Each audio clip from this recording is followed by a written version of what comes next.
Hi hello నమస్తే welcome to plus TV నేను మీ అలంకృత. చాలామంది ఏంటంటే ఈ మధ్యకాలంలో సోరియాసిస్ అంటే ఇది ఎలా వస్తుంది ఏంటి అని తెలుసుకునే దానికంటే ముందు మన బాడీలో టాప్ టు బాటమ్ ఎక్కడైనా రావచ్చు. సో దాని గురించి మాట్లాడడానికి ఈరోజు మనతో పాటు ఉన్నారు సీనియర్ డాక్టర్ గారు చిట్టిబొట్ల మధుసూదన శర్మ గారు ఉన్నారు. నమస్తే సార్. నమస్తే. ఎలా ఉన్నారు సార్? బాగున్నానమ్మా. Yeah sir. చాలామంది ఏంటంటే ఇప్పుడు ఈ మధ్యకాలంలో సోరియాసిస్ అని కొత్త పదం వింటున్నాం. ఇంతకుముందు లేకుంటుండే సోరియాసిస్ అనే పదంది కూడా డిసీజ్ ఉంటుందని చాలామంది ఉండే. బట్ ఇప్పుడు అందరూ అప్డేట్ అవుతున్నారు కాబట్టి సోరియాసిస్ అని అక్కడ యాడ్స్లలో బోర్డ్స్లలో చూస్తున్నాం. దాన్ని రకరకాలుగా చాలామంది క్యాష్ కూడా చేసుకుంటున్నారు. వైద్య నిపుణులే అవ్వచ్చు, డాక్టర్సే అవ్వచ్చు, నాన్ డాక్టర్సే అవ్వచ్చు. జనరల్గా సోరియాసిస్ అనేది ఇది అంటువ్యాధా లేదంటే జెనెటిక్ పరంగా వస్తుందా లేదంటే మనం నీట్గా లేకపోవడం వల్ల వస్తుందా? ఎలా సార్ ఇది? చర్మ వ్యాధుల్లో ఒక రకంగా చెప్పాలంటే రారాజమ్మా. రారాజు రాజులకు రాజు రారాజు. టాపింగ్ ఇదే అంటారు. చర్మ వ్యాధుల్లో ఎక్కువ మంది ఇబ్బంది పడేటువంటి అత్యంత సర్వసాధారణటువంటి సోరియాసిస్ అమ్మా. ఒక్క భారతదేశమే కాకుండా ప్రపంచవ్యాప్తంగా కూడా వేధించి పీడించి రకరకాలైనటువంటి ఇబ్బందులు గురి చేసేటువంటి అత్యంత సర్వసాధారణటువంటి చర్మానికి సంబంధించిన సమస్య ఏదంటే సోరియాసిస్. అందుకే రారాజు అని చెప్పి చెప్పడం జరిగిందమ్మా. అంటే ఈ సోరియాసిస్ అనేటువంటి వ్యాధి తల నుంచి కాళ్ళ వరకు, పిల్లల నుంచి పెద్దల వరకు, లింగభేద తారతమ్యం లేకుండా ఆడవాళ్ళ నుంచి మగవాళ్ళ వరకు ఎవరికైనా రావచ్చు, ఎక్కడైనా రావచ్చు. మొట్టమొదట ఒక చిన్న మచ్చలాగా మొదలయ్యేసేసి క్రమంగా పెరుగుతూ ఇంతింతై ఒటిడింతై ఉన్న చందాన క్రమంగా స్ప్రెడ్ కావచ్చు, లేకపోతే కొన్ని భాగాలకే పరిమితం అయిపోయి అక్కడికే నిలబడిపోవచ్చు. ఈ సోరియాసిస్ కూడా కొంతమందిలో వర్షాకాలంలో విజృంభిస్తుంటుంది, కొంతమందిలో చలికాలం విజృంభిస్తుంటుంది, కొంతమందిలో శీతల వాతావరణం ఉన్నప్పుడు విజృంభిస్తుంటుంది, కొంతమందిలో వేసవికాలం విజృంభించేటువంటి పరిస్థితి ఏర్పడుతుంది, కొంతమందిలో సంవత్సరం అంతా కూడా ఇదే పద్ధతిలో ఉండేటువంటి ఎగ్జాక్ట్లీ అమ్మా. చాలా మందిలో కూడా మరి చలికాలము ఈ వాతావరణం చల్లగా ఉన్నటువంటి సందర్భాల్లో, ఎందుకంటే గత 30-35 సంవత్సరాలు 40 సంవత్సరాల నుంచి కూడా మేము ఎంతో మందిని చూస్తుంటాం కదమ్మా. సో ఈ చలికాలం ఈ యొక్క శీతల వాతావరణం ఉన్నటువంటి సందర్భాల్లో మరీ ఎక్కువగా ఈ యొక్క సమస్యతో బాధపడుతుంటారమ్మా. నిజంగా చెప్పాలంటే సోరియాసిస్ అనేది ఒక అంటువ్యాధి కాదు, ఒకరి నుంచి ఒకరికి వచ్చేటువంటి జబ్బు కాదు. ఇది అంటే స్కిన్ టైప్ అంటే స్కిన్ అంటేనే మనకి జనరల్ గా అంటే కొందరికి తెలుసు కొందరికి తెలియదు. స్కిన్ అంటేనే అంటువ్యాధులు కదా సార్ రిలేటెడ్ ఉన్నాయమ్మా. కొన్ని అంటువ్యాధులు ఉన్నాయి, కొన్ని కంటాజియస్ డిసీజెస్ అంటారమ్మా. ఇప్పుడు తామర, గజ్జి ఇలాంటివన్నీ క్రిముల వల్ల వచ్చేటువంటి వ్యాధులు కాబట్టి అంటువ్యాధులు అమ్మా. అంటే ఉదాహరణకు బ్యాక్టీరియా వల్ల కొన్ని జబ్బులు వస్తుంటాయి, ఫంగస్ వల్ల కొన్ని జబ్బులు వస్తుంటాయి, పారాసైట్స్ నేను గజ్జి అని చెప్పాను కదమ్మా, పారాసైట్ వల్ల ఇది వస్తుంటుంది అనమాట. అట్లా క్రిముల వల్ల వచ్చేటువంటి డిసీజెస్ని కంటాజియస్ డిసీజెస్ అంటారు. కొన్ని వైరస్ క్రిముల వల్ల కూడా కొన్ని చర్మ వ్యాధులు వస్తుంటాయమ్మా. ఇవన్నీ కంటాజియస్ డిసీజెస్ క్రిముల వల్ల వచ్చేటువంటివి అనమాట. కొన్ని క్రిములతో నిమిత్తం లేకుండా కూడా కొన్ని జబ్బులు వస్తుంటాయమ్మా. కాబట్టి సోరియాసిస్ అనేది కూడా అలాంటిది అనమాట. ఎటువంటి ఇన్ఫెక్షన్స్ రావు కాబట్టి క్రిములతో వచ్చినటువంటి జబ్బులు అయితేనే ఒకరి నుంచి ఒకరికి వస్తుంటాయమ్మా. కాబట్టి ఈ సోరియాసిస్ అనేటువంటి వ్యాధి ఆయా వ్యక్తులకే పరిమితం అవుతుంది. మరి భాగస్వామికి రావడం కానీ కుటుంబ సభ్యులకు రావడం కానీ జరగదు. 100లో 99% వరకు కూడా పిల్లలకు కూడా వచ్చేటువంటి పరిస్థితి ఉండదమ్మా. ఇన్ జనరల్గా వెరీ వెరీ అరుదుగా వచ్చేటువంటి పరిస్థితి ఉంటుంది, కానీ జనరల్గా అయితే పిల్లలు కూడా సోరియాసిస్ వచ్చేటువంటి పరిస్థితి ఉండదమ్మా. అసలు సోరియాసిస్ అనేటువంటిది ఎందుకు వస్తుందంటే ఇప్పుడు కణ విభజన విపరీతంగా జరిగిపోతుంటుందమ్మా. మన చర్మంలో కణాలు విభజన చెందుతుంటాయి. ఉదాహరణకి ఇప్పుడు నాగు పాము కుబుసం వదిలిపెడుతుంటుందమ్మా. మీకు అర్థమయ్యేట్టు చెప్తాను చూడమ్మా. సో అది కొన్నాళ్ళ తర్వాత కుబుసాన్ని వదిలిపెడుతుంటుంది, మళ్ళీ కొత్త చర్మం అలోపు తయారైపోతుంటుంది. సో మనం ఏదైనా దారిలో పోయినప్పుడు కానీ లేకపోతే ఏదైనా సందర్భంలో కానీ పాము కుబుసాన్ని మనం చూస్తుంటాం అనమాట. సో పాము వదిలిపెట్టినటువంటి ఆ చర్మం అనమాట అది. సో అది మనకు ప్రత్యక్షంగా కనిపిస్తుంది కాబట్టి మనం చెప్పగలుగుతున్నాం, కానీ మన చర్మం కూడా విభజన చెందడం జరుగుతుంటుంది అనమాట. విభజన చెందినప్పుడు ఏం జరుగుతుందంటే పాత చర్మ కణాలన్నీ పోయి కొత్త చర్మ కణాలు వస్తుంటాయి. మనకు తెలియకుండానే జరుగుతుంటుందమ్మా. మనం రోజు 24 గంటలు చూసుకున్నాక విభజన చెందడం లేదని అనుకోకూడదు, మనకు తెలియదు అనమాట. మనం దైనందిన జీవితంలో చేసేటువంటి కార్యక్రమాల ద్వారా, స్నానం చేయడం ద్వారా, పడుకున్నప్పుడు అటు ఇటు తిరగడం వల్ల, అదేవిధంగా చర్మానికి మనకి ఈ రబ్బింగ్ జరుగుతుంది కదమ్మా, మనం దుస్తులు వేసుకుంటుంటాము. ఇలాంటి అనేక రకాల కారణాల వల్ల, పద్ధతుల వల్ల, జీవక్రియలో దిగధర్మాల్లో భాగంగా ఈ యొక్క కణాలు కూడా విభజన చెందుతుంటాయి. పాత కణాల స్థానంలో, పాత కణజాల స్థానంలో కొత్త చర్మం వస్తుంటుందమ్మా. ఇది జనరల్గా. ఈ సోరియాసిస్ వ్యాధిగ్రస్తులు ఏం జరుగుతుందంటమ్మా, కణ విభజన విపరీతంగా జరిగిపోతుంటుంది అనమాట. సో ప్రాపర్గా దాని పద్ధతి ప్రకారం కణ విభజన జరిగితే మనకి ఏ అనారోగ్యం ఉండదమ్మా. అంటే ముఖ్యంగా సోరియాసిస్ లాంటివి. చర్మానికి సంబంధించినవి. సో కణ విభజన మల్టిప్లికేషన్, సో ఒక కణం 2 అవుతుంది, 2 4 అవుతుంది, 4 8 అయిపోతుంది. ఈ యొక్క అవ్వడం కూడా విపరీతంగా అయిపోతుందమ్మా. సో దానివల్లనే సో ఈ యొక్క కణ విభజన జరగడం వల్లనే సోరియాసిస్ సమస్య మనకు ప్రత్యక్షంగా కనిపిస్తూ ఉంటుంది అనమాట. అంటే చర్మం పొట్టు పొట్టులాగా తయారు కావడము, పొట్టు ఉల్లిపాయ ఉల్లిగడ్డ మీద పొట్టు ఏ విధంగా ఉంటుందో ఆ విధంగా చర్మం మీద తయారైపోతుంది. దాన్ని తీసేసరికి లోపల ఎర్రటి రక్తపు చార చిన్న డాట్ మాదిరి కనిపిస్తుంటుందమ్మా. కొంతమందికి పోటు, దురద, సలుపు, అసౌకర్యము, డిస్కంఫర్టు, వాట్ నాట్ ఎల్స్ అమ్మా, చాలా ఇబ్బంది పడుతుంటారు. శారీరకంగా ఇబ్బంది పడడమే కాకుండా మరి ఈ యొక్క ఎక్స్పోజర్ పార్ట్స్లో ఈ యొక్క సమస్య వచ్చినప్పుడు మానసికంగా కూడా ఇబ్బంది పడుతుంటారు. అంతే కదమ్మా, అన్ఎక్స్పోజర్డ్ పార్ట్స్లో వచ్చినప్పుడు కూడా మానసికంగా ఇబ్బంది పడుతుంటారు. సార్ ఇప్పుడు ఈ కణ విభజన ఇలా డిఫరెంట్గా జరగడం వల్ల ఇది అంటున్నారు కదా, దానికి ఫుడ్ ఎఫెక్ట్ ఏమైనా ఉంటుందా? ఫుడ్ ఒక కారణమా, మానసిక ఒత్తిడి ఒక కారణము, ఎన్విరాన్మెంటల్ ఫ్యాక్టర్స్ ఒక కారణము, ఈ విధంగా మల్టిపుల్ రీజన్స్ దీనికి కూడా ఉంటాయమ్మా. సో వేళకి పోషకభరితమైన ఆహారం తీసుకోకపోవడము, సమయానికి రెస్ట్ తీసుకోకపోవడము, సమయానికి నిద్రపోకపోవడము, మోషన్ సరిగా అయ్యేటట్లు చూసుకోకపోవడము, మానసిక ఒత్తిడి ఉండడము, ఇవన్నీ కూడా ప్రత్యక్షంగా పరోక్షంగా ఈ సోరియాసిస్ అనేటువంటి సమస్య వచ్చేది కారణభూతం అవుతుంటాయి. సో దానివల్ల ఎక్కువ జరుగుతుంది అవుతుందమ్మా. ఓకే, సో మనకి అంటే ఆయుర్వేదిక్లో దీనికి ఎలాంటి ట్రీట్మెంట్ తీసుకోవచ్చు? ఓకే, చాలా ఉన్నాయమ్మా. సో సార్ ఇప్పుడు మీరు ప్రతిదానికి వంటింటి చిట్కాకే పెట్టింది పేరు మీరు కదా, మరి వంటింట్లో ఏమైనా చేయొచ్చు అంటారా, లేదంటే డైరెక్ట్ డాక్టర్ దగ్గరికి? ఎందుకంటే రారాజు కదా ఇది, డైరెక్ట్ డాక్టర్ దగ్గరికి వెళ్ళాలంటారా, మనం ఏమైనా చేసుకోవచ్చు అంటారా? ప్రథమ దశలో మంచి ప్రశ్న వేశారమ్మా. ప్రథమ దశలో కొద్దిగా ఉండి మనకు ఎలాంటి ఇబ్బందులు లేనటువంటి పరిస్థితుల్లో ఆ యొక్క సమస్య నుంచి బయటపడేందుకు అనేక రకాలైన గృహ వైద్యాలు ఉన్నాయమ్మా. రారాజు అయినప్పటికీ మనం కొద్దిగా ఆయన ప్రార్థిస్తే రారాజు కూడా కరుణిస్తాడమ్మా. అట్లే మన ఒంటింటి ఔషధాలు కూడా ఆ బాధను తగ్గించుకోవడానికి మనం ప్రార్థిస్తే చర్మ వ్యాధుల్లో అది రారాజు అయితే, వంటింట్లో ఇవి మన జీలకర్ర ఇవి రారాజు. అంతేమ్మా, వాటికి ఆ రారాజుకి ఎగ్జాక్ట్ ఆ రారాజుకి ఈ రారాజు కూడా పోటీ పడతారమ్మా, అట్లేం లేదు. సో అది కూడా ఏమంటే ఒక స్థాయి వరకు. కొండను ఢీకొట్టేందుకు కొండకు సంబంధించినటువంటి ఆ యొక్క బలమైనటువంటి ఆయుధం అయితే కొండను చక్కగా ఢీకొట్టగలదు, కానీ లేకపోతే ఎన్నిసార్లు ఢీకొట్టినా అది వెనకొచ్చి దీనికి మైనస్ అయిపోతుంది, ఇది అయిపోతుందమ్మా.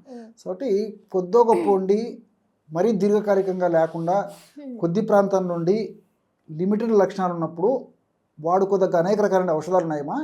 సో ఈ వంటింటి ఔషధాలు వాడుకోవడం వల్ల అలాంటి మంచి అంతా జరుగుతుందమ్మా. రెండోది ఏంటంటే ఆయుర్వేద ఔషధాలు కానీ ఇంగ్లీష్ ఔషధాలు కానీ వాడుకుంటూ కూడా ఇప్పుడు మనం చెప్పుకోబోయేటువంటి ఔషధాన్ని వాడుకోవడం వల్ల ఆ యొక్క ఔషధాల యొక్క గుణము ద్విగుణీకృతం అవుతుంది.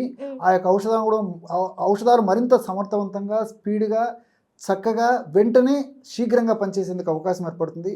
ముఖ్యంగా ఆధునిక ఔషధాల గురించి ఆలోచించినట్లయితే ఆధునిక ఔషధాల యొక్క సైడ్ ఎఫెక్ట్స్ రాకుండా ఉండేందుకు కూడా ఇప్పుడు మనం చెప్పుకోబోయేటువంటి వంటింటి ఔషధాల యొక్క ప్రభావం చాలా ఉంటుంది. కాబట్టి మరి అన్ని సైడ్ బెనిఫిట్స్ ఉంటాయి. కాబట్టి మరి ప్రకృతి మాత ప్రసాదించినటువంటి వంటింటి ఔషధాలు వాడుకోవడంలో తప్పులేదమ్మా.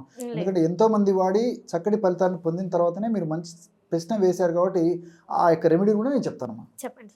సో ఈ యొక్క సోరియాసిస్ అనేటువంటి సమస్య తగ్గించేందుకు కావాల్సిన పదార్థాలు మొత్తం స్టార్టింగ్ లెవెల్లోనే, ఎండింగ్ ఎక్కువ అయిపోయిన దాకా చూసుకున్న తర్వాత అయితే కాదు, ఓన్లీ స్టార్టింగ్ లెవెల్లో పాటించాలి. రెండోది ఏమంటే పూర్తి ఎక్కువగా ఉన్నప్పుడు కూడా ఇది వాడుకోవడం వల్ల కూడా ప్లస్ అవుతుందమ్మా. ఇంతకుముందు చెప్పాను కదమ్మా. సో వాటి యొక్క డోస్ తగ్గించుకోవచ్చు, ముఖ్యంగా ఇంగ్లీష్ మందుల యొక్క డోస్ తగ్గించుకోవచ్చు. ఆయుర్వేద మందులు వాడుతున్నప్పటికీ ఆయుర్వేద మందులు కూడా మరింత త్వరగా పనిచేసేందుకు కూడా దీంతో పాటు ఇంగ్లీష్ మందులు కూడా వాడుతున్నట్లయితే అవి త్వరగా పనిచేసేందుకు కూడా ఇది ఉపయోగపడుతుందమ్మా. సో మల్టిపుల్ బెనిఫిట్స్ ఉంటాయి కాబట్టి వాడకూడదని నేను లేదమ్మా. లేదు సార్, అంటే ఇప్పుడున్న జనాల మైండ్ సెట్ ఎట్లుందంటే, ఇప్పుడు ఇంగ్లీష్ మందులో ఒక ఇంజెక్షన్ ఉంది సార్, అది ఇంజెక్షన్ ఇవ్వగానే ఒక 5 నిమిషాలలో మనకి నొప్పి తగ్గిపోతుంది అని అంటే దానికే ప్రిఫర్ చేస్తున్నారు.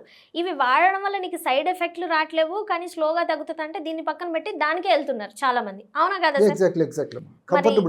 కంఫర్టబిలిటీ చూస్తున్నారు.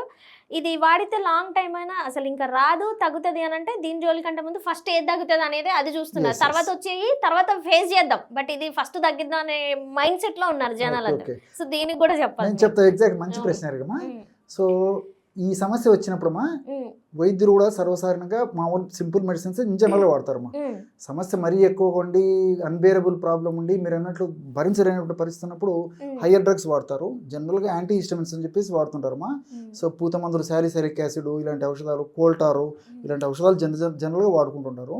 సో యాంటీ హిస్టమిన్స్ పరిధి దాటినప్పుడు మరి తప్పని పరిస్థితుల్లో వైద్యులు కూడా అన్ని కోణాల్లో ఆలోచన చేసేసి అత్యంత శక్తివంతమైనటువంటి, అత్యంత పవర్ఫుల్ అయినటువంటి, మరి పూర్తి జబ్బు తారాస్థాయికి పోయి పేషెంట్ను రక్షించాల్సినటువంటి పరిస్థితి ఉన్నప్పుడు వాడవలసినటువంటి మందులు కూడా తప్పని పరిస్థితుల్లో వాడవలసిన పరిస్థితి ఉంటుంది కాబట్టి మరి స్టెరాయిడ్స్ అనేటువంటి ఔషధాలు వాడుకుంటుంటారమ్మా.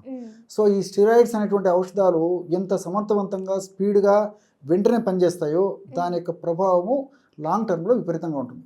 సో వైద్యులు కూడా తాత్కాలికంగా తగ్గడానికి ఆ యొక్క స్టెరాయిడ్స్ని వాడేసేసి కంఫర్టబిలిటీ, సో ఆ డిసీజ్ యొక్క సమస్య తగ్గేందుకు పేషెంట్కి డిస్కంఫర్ట్ లేకుండా కంఫర్ట్గా వచ్చేందుకు కొద్ది ప్రమాణంలో కొన్ని రోజుల పాటు వాడేసేసి ఆ స్టెరాయిడ్స్ కూడా వైద్యులు ఏమంటే కొద్దిగా ట్యాపరింగ్ డోస్ అని చెప్పేసి తగ్గించుకుంటూ వాడమని చెప్తుంటారు.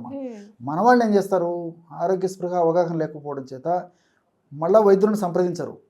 ఒక వైద్యుని మీద నమ్మకం లేదు, ఒక మెడిసిన్ మీద ఒక విశ్వాసం ఉండదు, ఒక పాటించేటువంటి విధానం మీద విశ్వాసం ఉండదు. స్నేహితులు చెప్పారను, పక్కింటి వాళ్ళు చెప్పారను, బంధువులు చెప్పారని చెప్పేసి, ఇంకొక షాప్లో ఎవరో చెప్పారని చెప్పేసి, ఇంకొకటి అదే పక్క వాళ్ళకి ఒకవేళ అయితే ఇష్యూ వాళ్ళు వాడిననుకో ఇది వాడని అంటారు, కానీ వాళ్ళ బాడీ వేరే రియాక్షన్ ఉంటుంది, వీళ్ళ బాడీ వేరే రియాక్షన్ ఉంటుంది. వాళ్ళ బాడీ తీసుకునే వీళ్ళు తీసుకోవచ్చు, అంటే డిఫరెంట్ బాడీస్ కదా సార్, వాళ్ళకి వర్కౌట్ అయింది వీళ్ళకి వర్కౌట్ అవ్వకపోవచ్చు, ప్రాణాల మీదకి రావచ్చు. ఎగ్జాక్ట్లీ అమ్మా. సో అందుకే వైద్యులు సూచన మేరకి కొన్ని రోజుల పాటు వాడుకోవడం వల్ల అందుకే ట్యాపరింగ్ డోస్ చేస్తారు కాబట్టి పర్లేదు. కానీ మన వాళ్ళు ఏం చేస్తారంటే మా స్టెరాయిడ్స్ మా విచ్చలవిడిగా విచక్షణ రహితంగా విపరీతంగా వాడతారమ్మా. ఒక స్థాయికి పోయిన తర్వాత ఆ మందులు ఏవి పనిచేయనటువంటి స్టేజ్ మొదలైపోతుంది. అంటే రెసిస్టెన్స్ వచ్చేస్తుంది అనమాట. ఏవి వాడినప్పటికీ ఏ మందు ఆ సోరియాసిస్ పేషెంట్లో పనిచేయనటువంటి పరిస్థితి ఏర్పడుతుందంటే దానికి కారణం మనమే కదమ్మా. వైద్యుల సలహా మేరకు పాటించినట్లయితే ఈ పరిస్థితి రాదు. స్టబ్బర్న్ ఇన్ఫెక్షన్, స్టబ్బర్న్ ప్రాబ్లం అని చెప్పి చెప్తుంటారు అమ్మా. స్టబ్బర్న్ ప్రాబ్లం అది ఇంకా ఎన్ని వాడినా కంట్రోల్ కాదు. సో ఈవెన్ స్టెరాయిడ్స్ కూడా ఒక సందర్భంలో లేటెస్ట్ స్టెరాయిడ్స్ హయ్యర్ డోస్ వాడాల్సిన పరిస్థితి కూడా ఏర్పడుతుంది. సో దీనివల్ల మరి స్టెరాయిడ్స్ ఎక్కువగా మరి విచక్షణ రహితంగా ముఖ్యంగా వీళ్ళు వాడుకోవడం వల్ల సోరియాసిస్ కథ దేవుడు ఎరువు, మండిగా తయారైపోతుంది, అది తగ్గదు, పక్కన పెట్టండి. మనిషి విపరీతంగా లావ్ అయిపోతాడు, బోన్స్కి సంబంధించినటువంటి సమస్యలు వస్తాయి, షుగర్ వస్తుంది, కుషింగ్స్ సిండ్రోమ్ అని చెప్పేసి ఇదంతా లావ్ అయిపోతుంది, కిడ్నీస్ డ్యామేజ్ అయిపోతాయి. మరి ఇదంతా అందుకే మనం చెప్పేది అంటే ఆరోగ్య స్పృహ అవగాహన కలిగి ఉండి ఏ పద్ధతిలో ఎవరి వద్ద ఏ ఏ యాంగిల్లో ఔషధాలు వాడుకోవాలని ఆ పద్ధతిలో వాడుకోవడం మంచిది. కానీ మరి స్వతపెత్తనం చేయడము, స్వతహాగా తమకు తాము మరి తెలిసి తెలియక విచక్షణ రహితంగా మందులు వాడడం ఏమాత్రం మంచిది కాదు, క్షేమదాయకం కాదు, ఆరోగ్యదాయకం అంతకన్నా కాదు. సార్ మాకు ఇది రెమెడీ చెప్పండి, హోమ్ టిప్. చాలా మంది అదే ఎదురు చూస్తుంటారమ్మా, మాకు ఇదంతా ఎందుకయ్యా, మాకు మందు చెప్పబోయంటే మాకు వీళ్ళంతా సోది చెప్తున్నారని కూడా అంటారు. అది కూడా వినాలి సార్, పక్కింటోడు చెప్పాడు ఎదురింటోడు చెప్పాడంటే మన బాడీకి ఎఫెక్ట్ అయ్యి మనం. ఎందుకంటే మేము కామెంట్స్ కూడా చూస్తుంటామా, నువ్వు ఒక చెవిని వదిలేసుకుంటాం అనుకోండి, అది వేరే విషయము, చూస్తుంటాము దాన్ని పక్కన పెట్టేస్తున్నాము. పబ్లిక్ ఏమంటే మంచి మెసేజ్ పోవాలంటే కాన్సెప్ట్ మాకు ఉంటుంది కాబట్టి, సో అందరూ ఇదే ఎదురు చూస్తుంటారు కాబట్టి అసలైన సబ్జెక్ట్కి వచ్చేస్తాము. సో పసుపు కొమ్ములమ్మా, పసుపు కొమ్ములు దంచేసేసి చూర్ణం తయారు చేసుకోవాలి. పసుపు కొమ్మల చూర్ణము ఫర్ ఎగ్జాంపుల్ ఒక 100 గ్రాములు తీసుకోవాలి. పసుపు కొమ్మల చూర్ణం 100 గ్రాములు తీసుకుంటే ఎలాచి పౌడర్ ఒక 10 గ్రాములు తీసుకోవాలి. సో అక్కడికి 110 గ్రామ్స్ అయింది కదమ్మా. సో 110 గ్రామ్స్కి మంచి బెల్లం, తాటి బెల్లం కానివ్వండి, మామూలు బెల్లం పొడి కానివ్వండి, తాటి బెల్లం పొడి కానివ్వండి, అది ఇంచుమించు 100 లేక 110 గ్రామ్స్ 110 గ్రాములు ఆ పొడి కలిపేసేయాలమ్మా. సో పసుపు, ఎలాచి, బెల్లం ఈ 3 పదార్థాలు బాగా కలిపేసేసి ఈ చూర్ణాలను బాగా కలిపేసి ఒక గాసీసాలు నిల్వ ఉంచుకొని రోజు 1/2 టీ స్పూన్ పొద్దున, 1/2 టీ స్పూన్ సాయంత్రం పల్చటి తాజా మజ్జిగలో కలుపుకొని తీసుకుంటున్నానమ్మా.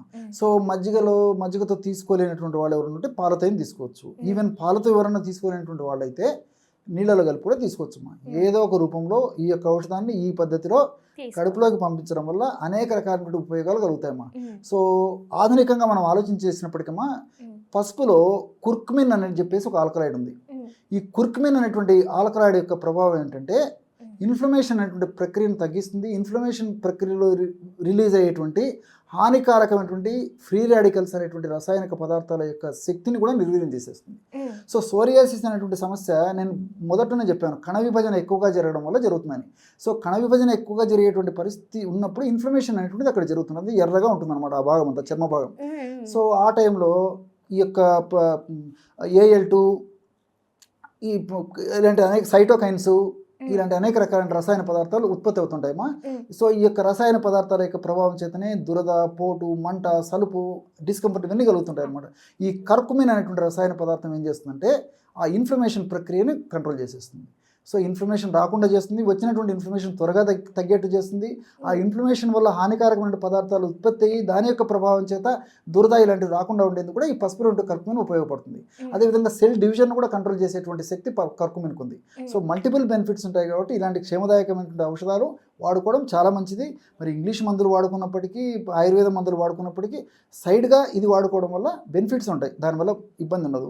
ఎలాచి, ఈ ఏలకులు ఈ యొక్క పసుపులో ఉన్నటువంటి గుణాన్ని మరింత ద్విగుణీకృతం చేసి మరింత త్వరగా పనిచేసేందుకు ఉపయోగపడుతుంది. సర్వసాధారణంగా పసుపు మరి కొంతమందికి వేడి తత్వం ఉంటుందమ్మా. పసుపును వాడుకోవడం వల్ల వేడి లక్షణాలు బాడీలో వస్తుంటాయి కొంతమందికి. సో ఆ వేడి లక్షణాలు రాకుండా ఉండేందుకు కూడా ఎలాచి ఉపయోగపడుతుంది. ఆ పసుపును త్వరగా పనిచేసేందుకు ఈ ఎలాచి సపోర్ట్గా పనిచేస్తుంది. దీనికి తోడు బెల్లం ఉన్న పోషక విలువలు కూడా బాడీని కూల్ చేస్తాయి. బెల్లంలో మరి అనేక రకాల పోషకాంశాలు ఉన్నాయమ్మా. బి కాంప్లెక్స్ ఫ్యాక్టర్స్ అనేకం ఉన్నాయి, కాల్షియం ఉంది, మెగ్నీషియం ఉంది, ఫైబర్ ఉంది. ఇవన్నీ కూడా ప్రత్యక్షంగా పరోక్షంగా ఈ సోరియాసిస్ అనేటువంటి సమస్య తగ్గేందుకు ఉపయోగపడతాయి. మరి ఇంకోటి ఏంటంటే ఇక్కడ చెప్పుకోదగ్గ ఇది చారత్వం ఎక్కువగా ఉన్నటువంటి పరిస్థితుల్లోనే ఈ సోరియాసిస్ సమస్య వస్తుందన్నమాట. అంటే చర్మము క్షారగుణం ప్రధానంగా ఉండాలి. సోరియాసిస్ వచ్చినటువంటి వాళ్ళలో 100లో దాదాపు 90% మందికి పైనే ఆమ్లగుణం ఉంటుందన్నమాట. ఎప్పుడైతే ఆమ్లగుణం ప్రభావం ఉంటుందో చర్మము, అప్పుడు ఈ సోరియాసిస్ అనేటువంటి సమస్య మరింత తీవ్ర రూపం దాల్చడం కానీ సోరియాసిస్ సమస్య రావడం కానీ జరుగుతుంది. కాబట్టి చర్మాన్ని క్షారత్వంగా ఉంచడానికి ఈ యొక్క కాంబినేషన్ ముఖ్యంగా బెల్లం చాలా చక్కగా ఉపయోగపడుతుందమ్మా. సో ఆల్కలినిటీని పెంచుతుంది, అసిడిటీ నేచర్ తగ్గించేసి ఆల్కలినిటీని పెంచుతుంది. కాబట్టి ఈ సోరియాసిస్ కూడా చాలా మంచిగా ఉపయోగపడుతుందమ్మా. ఓకే సార్, చాలా చక్కటి సూచన ఇచ్చారు. జనరల్గా కిచెన్లో ఇప్పుడు మన ఎలక్ట్రానిక్ ఐటమ్స్ ఫ్రిడ్జ్, గ్యాస్ ఉన్నాయా చూసుకుంటామా, కానీ ఇప్పటి నుంచి జనరల్ అందరు యాలకులు ఉన్నాయా, జీలకర్ర ఉందా, ఇవి చూసుకోవాలి. ఇవి మెయిన్. కిచెన్ అంటేనే ఇది, ఎలక్ట్రానిక్ ఐటమ్స్ కాదు. అంటే నాకు విన్న దాని తర్వాత అర్థమైంది అనమాట. Yeah sir, thank you sir, చక్కటి సూచనలు ఇచ్చారు. చాలా మంది భయపడుతుంటారు సోరియాసిస్ అంటువ్యాధేమోని, బట్ అది అంటువ్యాధి కాదు, మీరు తినే ఫుడ్ వల్ల వస్తుందని చాలా క్లియరెన్స్ ఇచ్చారు. ధన్యవాదాలు తెలియజేస్తారు. నమస్తే.